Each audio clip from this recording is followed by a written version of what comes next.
And we are live. Welcome, mystery and thriller fans. We are back after a 2-week break, and I could not be more excited to welcome today, live from the UK, bestselling author Ruth Mancini, here to give us the inside scoop on her latest book, The Day I Lost You, which is out tomorrow in the US. Ruth, welcome to Mystery and Thriller Mavens. Tell us about this book. Okay, so The Day I Lost You tells the story of two women who both claim to be the mother of one little boy. One of them, of course, is lying, but the rug will be pulled out from underneath you when you discover who and why. I can attest that that is true. The rug was pulled out from me, Mancini style. We're going to call that Mancini style. And I have so many questions, and some questions were submitted in advance that we will be getting to as well. But first, I just want to welcome everyone because we are broadcasting live to 7 different destinations across Facebook and YouTube. So, hey, mystery and thriller lovers, no matter where you're watching from, you are in the right place. This is the right time. It is Mystery Monday because Mondays can be murder. We are going to get your week off to a killer start and make Mondays a little less painful for you. If you've been here before, you know the drill. And if you're new, welcome, friends. Here's the drill. Every Monday, I give you my handpicked featured authors, and you get to ask them anything. So ask the incredible bestselling author Ruth Mancini about this book, about those crazy twists, about her career as a lawyer, barrister, I think they say. It's a solicitor, actually. Solicitor in the UK. Yeah, two different things. Thank you for that. Anything you want to know about Ruth, get those questions going in the comments. Let's jump right in. Robin is joining us from Facebook. She says, yay, you're back. Robin, I'm back. And I missed you guys. I missed you. So glad to be here. Renee is joining us from Southeast Florida. She says, hi, Sara and Ruth. Hi, Renee. Welcome back. So good to see you. And Charlie, welcome to that sweet face. John is joining us from YouTube. He says, greetings from Northeast Ohio. Hi, John. Welcome to the conversation. So good to see you. Welcome back. We're back after a holiday break. Sharon is joining us from YouTube saying, hi, Sara and Ruth. So nice to see you. So good to see you, Sharon. Welcome back. I missed you guys. Robin says, hello, all from just starting to snow. Coeur d'Alene, Idaho, where I've heard they get into good trouble. And I could do a little snow flaring over here. We missed you guys. Okay, let's dive in. So Ruth, tell us about first I want to know about your daily writing process, and then I want to get to the twist. So clearly that's a 2-part question, but let's start with your writing process. Give us the inside scoop. If we were all a fly on the wall of Ruth Mancini's office, what would we see? So you would see me sitting at my desk, which is in my home office in the garden, which is that way. I'm in the kitchen at the moment in my house, but I have to have a little commute out to my home office, which my husband built for me in the garden. And I would be sitting at my desk in there with my 2 monitors. I always work with 2 screens. I plug my laptop in the morning, and I have my step plan. So I'm very much a plotter. You probably will talk about that, I imagine, because everyone asks that question, are you a plotter or not? But yes, I am. And I have my step plan, as I call it, which is, my outline, but in fairly good detail on my left. And I have my work in progress on my right. Okay, so many questions. But first, I have more questions, but I want to get right into the audience questions. Renee wants to know, do you mind sharing where you live? Where do you get snow there? I've just seen the question. I live in Oxford in England, so the Oxford of the famous university. And I didn't go to university here. My husband's family are from here, so that's how I've ended up here. It's right in the centre of the UK, really. So we're kind of landlocked. There's no sea around. You have to travel about 2 hours to get to the sea from where I live, which is a shame for me because I love the sea. But that's where I am. It's a great city. And yes, we do get snow. In fact, I think it's going to get quite cold here in the next couple of weeks, and we may get some snow. But yes, we usually get some snow, usually probably in January or February are the months when it's likely to snow here. And I'm just thinking about that that lovely commute of yours from the house to the office in your garden, or sorry, excuse me, through your garden. And Renee wants to know what do you grow in your garden? Yes, tell us. Oh gosh, my husband's the gardener because he's sort of does all the things that I can't find time for when I'm sitting out there writing. So, but we've got some flowers in a border that's just outside my back door. It's dark here now. Otherwise, I could actually flip my my computer around and show you. But yes, it's dark out there because it's we're all ready to go to bed here. Yes, it's 8 o'clock at night here, but it's obviously the time of year in the UK. It's dark. I know that darkness is brutal. I'm also a fellow gardener, Ruth. So you're your fellow thriller writer and gardener, and I grow flowers as well as vegetables. I grow all the herbs. Really? And tomatoes and lettuce and all spinach, all sorts of good stuff. So as soon as you said gardener, you had me. John, welcome to the conversation from Northeast Ohio. Good to see you. Thanks for tuning in. Renee's been to Oxford. How fabulous. I've never been there. I lived in the UK. I went to City University, but I never went to Oxford. I need to get over there. Okay, Ruth. So you get up, you commute. You pack your briefcase for the day, your tea, your lunch. You go over to your traverse your garden to your she shed, your writer shed, and you write. And I thought I wanted to ask more about the step plan on one side. How do you do the step plan? What is that? So my new books always start with an outline, which I will usually pitch to my editor. She doesn't want to see the detail. She just wants to know, how do I talk about this book? Give me the hook, give me the sort of couple of paragraphs. But for myself, I will have a detailed outline of what's going to happen at each stage. And then it starts to get broken down into chapter by chapter basis. It's not exactly, it's not written in stone. So one of the magic of writing is that sometimes things just happen from your subconscious that you weren't expecting to happen. And I absolutely would not stop that from happening. And certainly in all my books, that's happens, and it's fantastic when it does. But I like to have this roadmap so that I don't go wandering off into the wilderness too much, especially writing crime fiction. For me, I feel like I have to sort of, it's sort of, you've got the middle of the onion with all the layers around it. And I need to know really how I'm going to get to that bit in the middle, which is, where the twists and turns happen. So I would find it hard, I think, not to plot it out in advance. But I think there are some fabulous writers out there who say, no, I absolutely don't plot. I wouldn't want to do that. I wouldn't want to write the story once I've plotted it. It would be done for me. So, right. We're all different.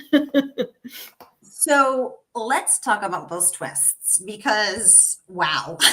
So I'm picturing now, because I wanted to ask you about them, because this is one twisty book, and I know so many of our mavens here love a good twist, particularly one that they did not see coming and yet is believable. So I want to talk about those twists, because it's not a spoiler. There is one baby and two mothers, both of whom claim that this child is theirs. One claims he was born in January, one claims he was born in February. They both have his passports and his documentation that this child is theirs. And I was like, whose baby is this? I have to know, because so this is not a spoiler. This is right there on the cover. So first of all, okay, I want to talk about those twists. Did you plot those twists in terms of both how you have us convinced first that it's one woman's baby, then wait, is it maybe it's this other woman's baby, and then of course the final mind-blowing twist. But were those in the step plan, or those evolved as you wrote? So this book was it was right, Renee. You are gonna be wowed. Okay. This book started off completely differently, actually. I wrote 50,000 words, gave it to my editor and said, I was a bit behind delivery date. And she said, give me what you've written so far. And I gave her the 50,000 words. And she said, Ruth, you're writing this story the wrong way around.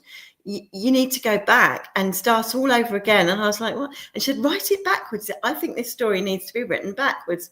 So I had to start all over again. And yes, I did then plot it all out.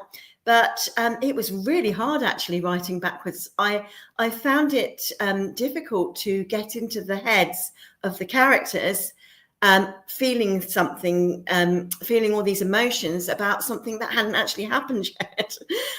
But yeah, it worked. And I think my editor was absolutely spot on, but it was quite hard to do for me. Would it be a spoiler to say where the original draft started? I think it probably would, actually. It started at the end. It literally started at the end. That final scene. Not the final scene. It started in what is now part 5, I believe. Okay. So I think there are 6 parts, aren't there? And it started in part 5.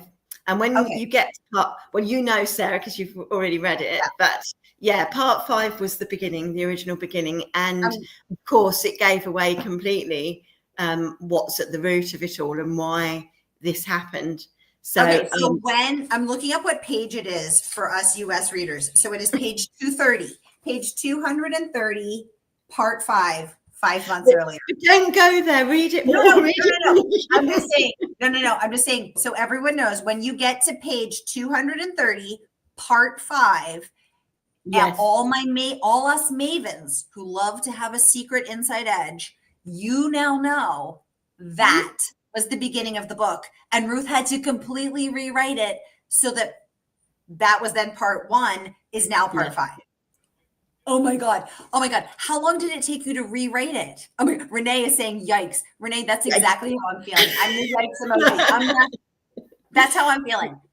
It did take, let me say, we didn't have much time because I really, really wanted the book to come out.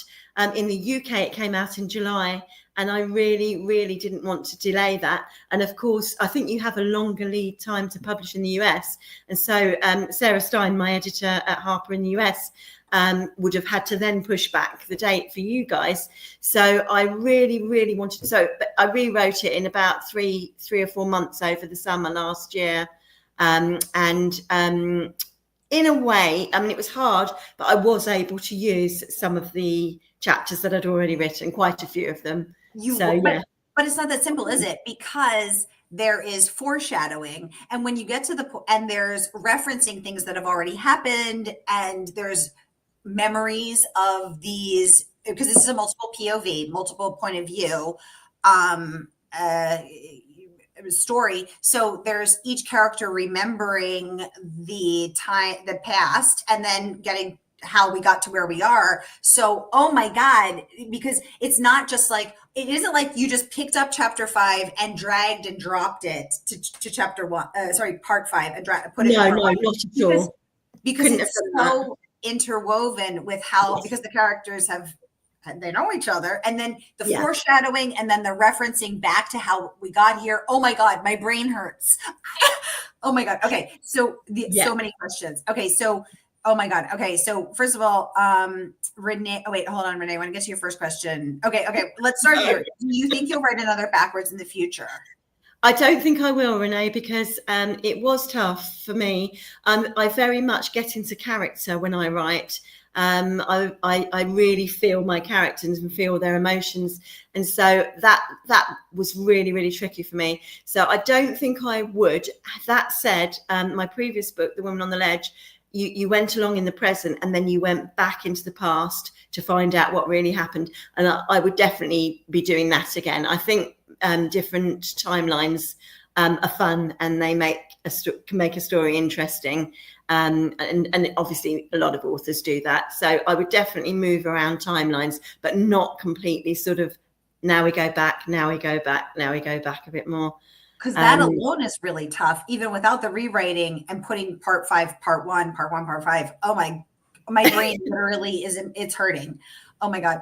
And like I said, Mavens, we want to know. And Renee's saying, you know us so well. You know I do, Renee. You know I do. We're vibing. Robin says, oh my God, Ruth, getting that response from your editor, start it again backwards. Did you throw it at the wall? Yeah. Did you throw it at the wall? Did you cry? Did you scream? Did you take a nap? Did you start day drinking? What did you do? I nearly started day drinking. Do you know what? When I walked away from her office, I was like, yeah, this is great. In fact, her office, my publisher's office is in Victoria, and I walked back past Buckingham Palace. I remember that, and I was in a really good mood at the Queen, and well, not the Queen, the King. The King and the Queen, really, really feeling positive and excited about it. But it wasn't till I got to my desk that and started actually having a go at it that I thought, oh my goodness, what have I signed up for? Right. At first you're like, oh my God, brilliant. This is going to be so great. And then you're like, oh crap, I'm the one that has to do this. Oh yeah. Dear God. Yeah. I have form for saying, yes, I can do that to things. And then walking away and actually thinking, oh my God, what have I just said yes to? What have I just said yes to? Talk about pressure is right, Renee. Oh my God. Elizabeth, welcome to the conversation. Also, talking about that stress, saying, do you like writing under that stress? My gosh. Elizabeth, I can tell you, if you talked to any of my friends and my husband, they would all tell you that I absolutely leave things until I've got the sort of, the gun pointed at my head, and always write my best when I'm under stress. I'm terrible. I need to discipline myself to just myself from the outset, instead of, wandering into the kitchen. Oh, another cup of tea. Yeah, I've got months yet to finish this book. I need to make sure I start writing every day and being very focused instead of leaving it until I'm under stress. It's interesting that, because I'm the same way. I'm like, I must do better. And then I'm like, ooh, a task that needs to be done that is not writing. Like, that fridge gets cleaned quite often when I'm exactly. I found myself buffing the stainless steel front with the with orange oil, because I was like, oh, this should be shinier. Who cares? Like, what was I doing? I was procrastinating. Like, that's what I was doing. Oh my God. Yeah, absolutely. That's me. Amazing. Yeah. I'm so glad. Thank you, Renee. Speaking of that, it will be out in the US tomorrow, and you can pre-order now from our favorite woman-owned independent bookstore. That is, of course, Murder by the Book. And whether you're watching with us on Facebook or YouTube, you can grab your copy. Right. Oh my goodness, I got too excited. I dropped the book. You can order your copy from this link, and the good folks at Murder by the Book will ship it out to you first thing tomorrow morning. So while you are pre-ordering from this link, oh, thanks for all the hearts, you guys. Thanks for all the hearts and love. So appreciate you. While you are pre-ordering, I want to share a few words of praise. So first, I want to kick off with Publishers Weekly, and I'm going to pop this up so that we can all read it together. And they say, Mancini's twisty and twisted tale unspools in a pinwheeling narrative. Thanks for all the hearts, you guys. Catapulting to an undeniably gratifying finale. Readers will race through this. And PW is not the only one raving. Booklist also weighing in with a rave review. I'm going to pop this one up as well. And they are saying, this is a nice long one, so I'm going to pop it up just briefly. But it says, with multiple and mostly unreliable narrators and a story told in reverse, this is a unique mystery. Readers may think they know what's going on, but Mancini, author of Woman on the Ledge 2024, will introduce a twist at just the right moment, making readers question everything they've read so far. The decision to start the story at the end, which we now, mavens know, is clever. Mystery fans will enjoy this twisty thriller. So the reason I wanted to talk about this is first because of that reference to what we now know was not your original vision for the book, but also I wanted to talk about unreliable narrators, because I wanted to ask how your career, your prior career as a solicitor, impacted that. And the reason I want to ask is my husband is a lawyer, and he is the one, and I'm always like, I have a great memory, knock on wood. I'm like, remember that time in 2015 where we had this argument and I was right, which is always how my memory is. I'm like that too, so I'm absolutely. Oh my God. I'm a freaking elephant, Ruth. And I never forget. But my husband is the one who said, actually, human memories are really unreliable. And Yes. and you see that most often in court. So when you will ask different people to recount the same event, they will vary wildly. So I wanted to ask you about your interest in unreliable narrators, and if you drew that from your career as a solicitor or someone else. Give us the inside scoop. No, absolutely, I did. I think we touched briefly on this. The difference between solicitors and barristers in this country. We're both lawyers. I'm a criminal defense lawyer. So tell us the difference. Yeah. So because this brings me on to what to your question that you just asked. So barristers just advocate in court. So they are in the courtroom. And a lot of writers who are barristers will write courtroom dramas because that's their stage, that's their platform. Solicitors in the UK are the ones who pick up the case from beginning at the police station when someone gets arrested, and that is my favorite stage. I've been representing people in police stations for 25 years. We do then take the case, we litigate, we prepare it all, we prepare the trial, and sometimes we hand it to a barrister, but sometimes we conduct the advocacy ourselves because we can do both. So the difference between us and barristers is that barristers don't represent people in the police station. And I find the police station stage absolutely fascinating.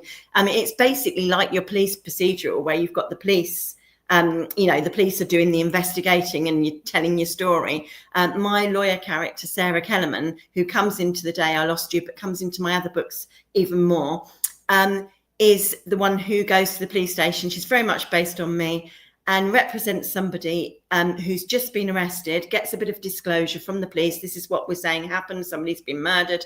And then my job in real life, and Sarah Kellerman's job in my stories, is to sit down and say, okay, tell me your side of it. What happened? And, obviously, especially in the police station, but probably in court too, but especially in the police station, because that's when they first put forward their account or their defence, what's going to turn into their defence. They are under a lot of pressure. The police are about to interview them. They might be protecting somebody. They might not have committed the crime, but they don't want to talk because if they do talk, they're implicating somebody else. They might not be very good at expressing themselves, or they might just be lying to me. And that is in exactly the situation that made me think this is a great twist. This is a great sort of turn on the unreliable narrator theme.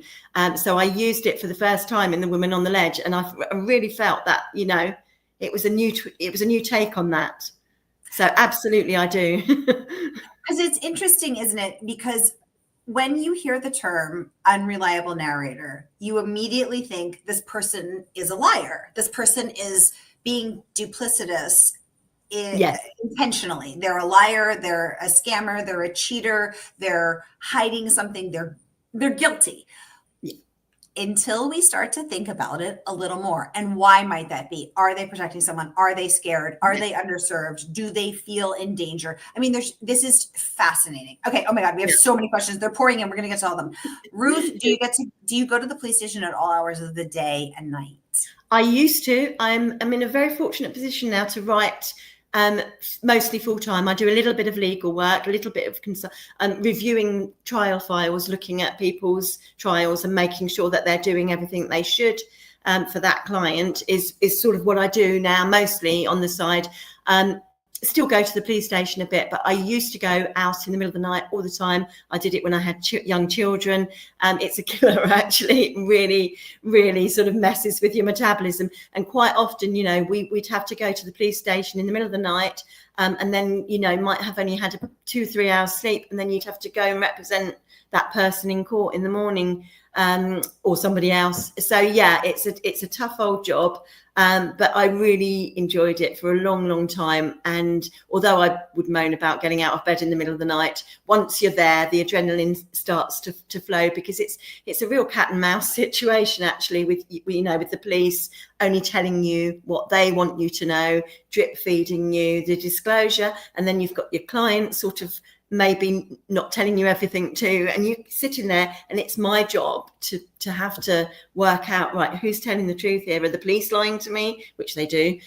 Is my client lying to me? What's the real situation here, and how do I advise in the best way? Because that moment in the police station is going to be pivotal for that person in court later on.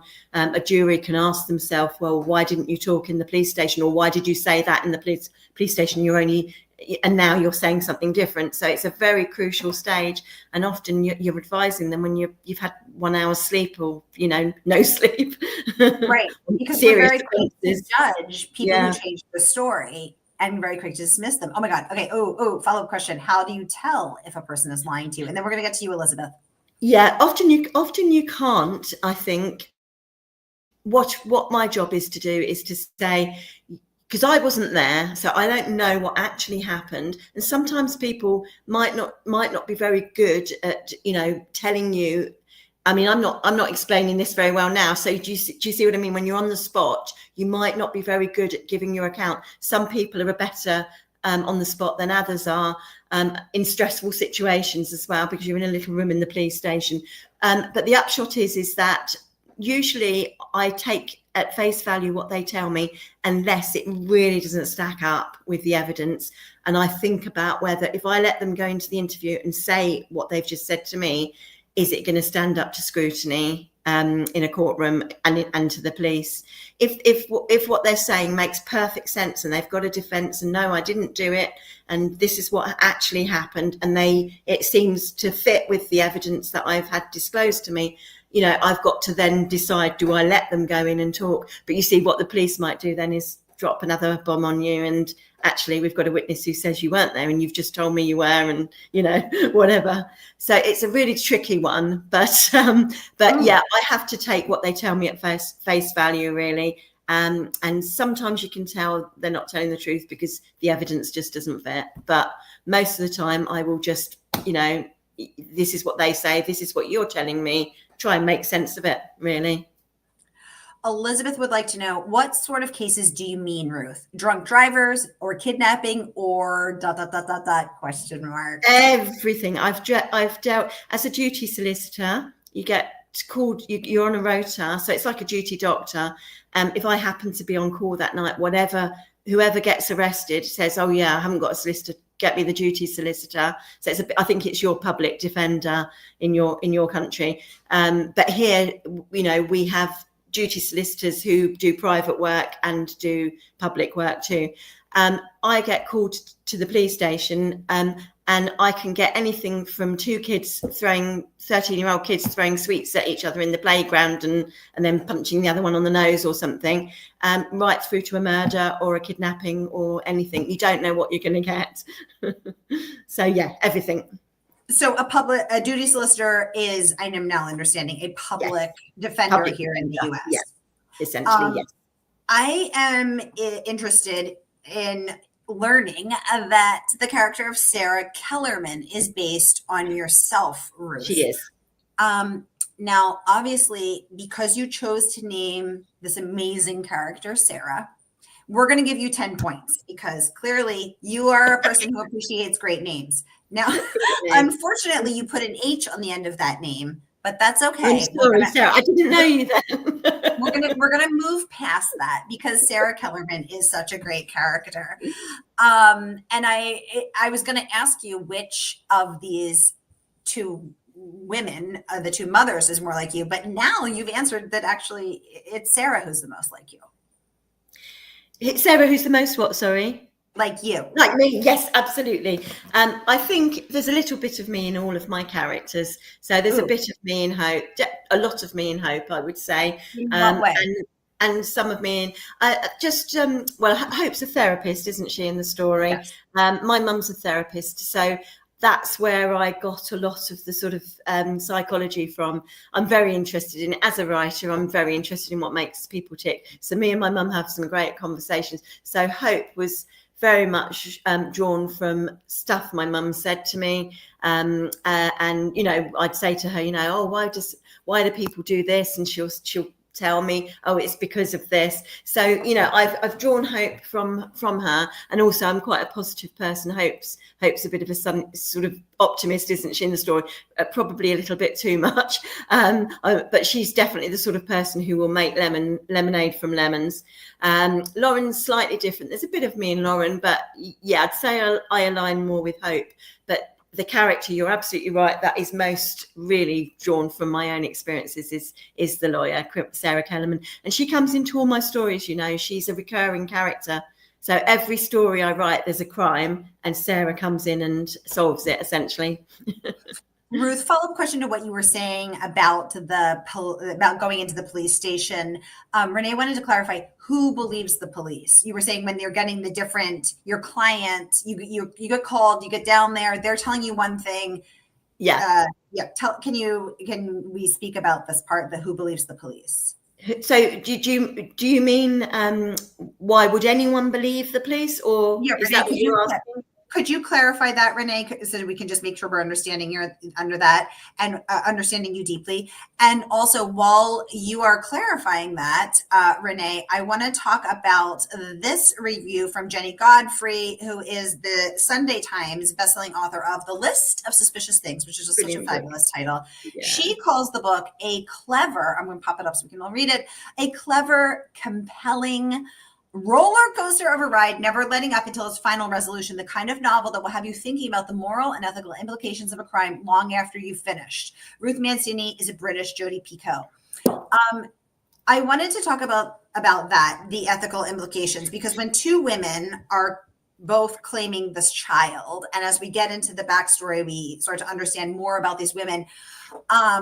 At first, I was thinking about some of the cases that we've seen, and I don't want to say which they are because it would be a spoiler, but we have some cases over here in the US where I was like, oh my God, is this baby so-and-so? Is this that case? What moral and ethical questions were you wrestling through? Are you thinking about motherhood? Are you thinking about redemption? Are you thinking about justice when a person has been wronged, when a person has been hurt? Yes. Maybe by someone that they love, maybe by someone that they don't know. How do you even out a score that is not really evenable when someone has suffered a great loss? What were you wrestling through, Ruth? I think redemption is the answer to that. But this story was very much inspired by a real life case I dealt with. Obviously, I can't talk about that case, but yes, it was. Yeah, very much. Mavens, so. You heard it here first. You heard it here first, Mavens. Yes. I haven't mentioned that anywhere in the book itself, but it is based on a real life case. So I represented somebody probably about 10-15 years ago, and it was somebody who did something very wrong, and they went to prison, and I couldn't forget that case because the person had done something wrong, but they weren't a bad person, and it had just been something in the heat of the moment, a split-second decision that had been made that changed everybody's lives forever. And I just never was able to really feel good about the fact that the person went to prison for what they did, because there just weren't any winners in this situation. So I suppose I was probably trying to process really how I felt about it all. And I think the upshot is what I wanted to show is that a lot of people think, I've had people say to me, how can you represent horrible people, criminals?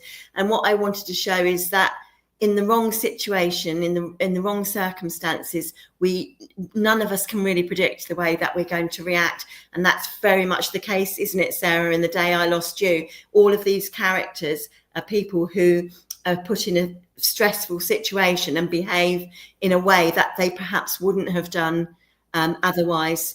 It's all about emotions, about loss, about grief, and about people behaving the way they have just because of the set of circumstances that's hit them at the time. And I suppose that's what I wanted to show really, is that all the people I represent are human beings. Some of them, you know, there are a minority, I would say, that probably are psychopathic, and probably I don't know if I believe in evil. I think I believe in nature, nurture, and people going wrong. But I think the majority, I can honestly say that probably the majority of people I represent, I find something to like about them, and I'm able to see them as a human being who's done something wrong rather than a terrible, horrible person. And I wanted to get that across, I think, in the story. I was so excited to ask you this question because I was like, there's a lot of there's a meaty ethical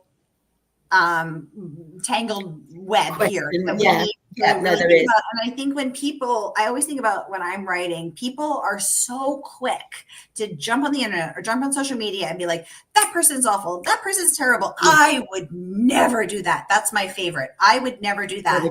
No. And I think it's like, and I always say when I'm talking about, because I write true crime, and I always say, let's sit down and let's really take a moment. Let's take a deep breath. And let's think about what the broader picture of this person's life is. And then I want you to really imagine that. And now I want you to tell me, are you sure? Are you sure? Yes, absolutely. Because, and I'm not so sure if we really take a moment to think about it. Yeah. And I think the book asks that question, doesn't it, really? Are you sure if you were in this situation that you might not have behaved the same way? Yeah. Are you sure? Exactly. Yeah. I love that. Oh my God. Are you sure you would not have behaved the same way? Oh my God. Because I think the other thing that you said is really interesting. And I know we're over time, but I just have to mention this. In the US, we have an incarceration problem. We have a crime problem. We have the largest incarceration problem that is so far out of alignment with the rest of the world, any other developed nation. And is it? We have a problem here too, but I don't know how it compares to yours. But what's really interesting, overcrowding in the prisons? Of course. Oh yeah, overcrowding, making prisons for profit. I mean, there's a lot here. But anyway, what's really interesting is that 2% of the U.S. population has psychopathy, which are psychopaths. Yeah. But 85% of the incarcerated population are psychopaths, have psychopathy, which means that their brains lack the mirror neurons to experience empathy, as well as other issues. And so I really loved what you said about a few minutes ago, where you said, all of the people that I represent are human beings. And the majority of the people I represent, I have found something that I like about. And I think the other thing that people don't understand is when they say, how could you defend a guilty person? How could you defend this horrible person, this rapist? We have to remember, if we did not provide legal, because of course the US legal system is entirely derived from the UK system. Yes. If we did not offer all people the right to legal representation and a fair trial by a jury of their peers, we would be like Russia, where as soon as you're assessed here, you're presumed innocent until you're proven guilty. In Russia, you are presumed guilty until you're proven innocent. So you have to give your testimony in a box, in a little cell in the courtroom behind bars, which of course is prejudicing the jury to think that this person is guilty because they're speaking to you from behind bars. Yeah, no, absolutely. Absolutely. If we don't give everyone a fair trial, how can we give anyone a fair trial? And you know what? I always say that it's in the victim's interests too that they get a fair trial, because otherwise, how do you know you've got the right person? How do you know? And a lot of times we don't have the right person. He could still be out there hurting other people. Robin, I love this. Hypothetically, we have an opinion on how we think we would behave. We don't really know until we're in the situation. Yeah.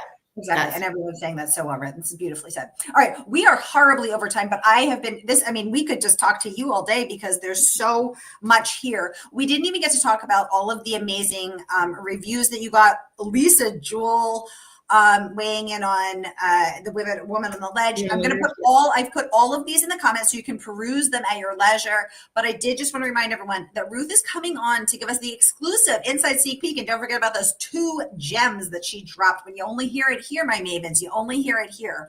So don't forget to pre-order from our favorite woman-owned independent bookstore. That is, of course, Murder by the Book. So click and pre-order. And Ruth Mancini, you better come back and talk to us for your next book. I will. I'd love to. I'd absolutely love to. And can I just say, I absolutely love America. And so hearing that you're all from Idaho and all these places just makes me feel like I'm maybe traveling there a little bit, sort of vicariously on the screen. But I just love your country so much. Oh, how lovely. Thank you, Ruth and Sara. Renee saying thank you both for being here. Oh my gosh. And we have Canadian viewers as well. We have people watching. Sharon is in Massachusetts. Oh my God. We have people at Portland, Oregon. Everyone's saying we're, oh my God, we have people from literally all over the US and Canada. So everyone who commented and everyone who's watching and lurking, thank you so much for joining us. And I hope your week is off to a killer start. I'll be back tonight at 7 p.m. with Todd Goldberg. Tune in there. Ruth Mancini, happy Pub Day. And thank you all for joining us. Thank you so much for hosting me, Sara. And lovely to talk to you all. Bye.